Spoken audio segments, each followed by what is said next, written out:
What is going on, guys? I wanted to make a video. When I first got on YouTube in my late 20s, I had a Ford F-150. You can look it up. Project, I think it was 1990 or 89 F-150. And I had a truck that every time it got warm, it wouldn't run. And back then, I threw all these parts at it.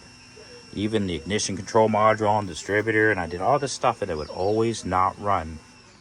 After it got warm, it wouldn't start. Well, here I am now at 46.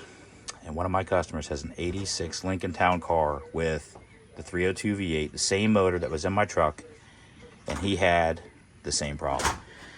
So guess what? We're gonna have pickup coil part 2. And again, if you look on my channel, you'll see part 1. I was a young man when I made that video.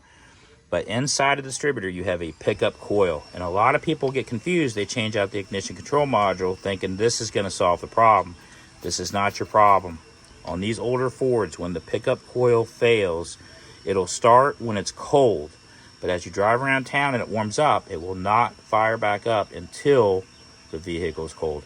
So I want to stop, make a quick video, and just maybe get you guys to go, oh my God, pickup coil part 2.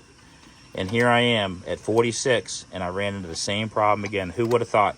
Really kind of cool. So with that said, the customer had somebody else already do the plugs and the wires.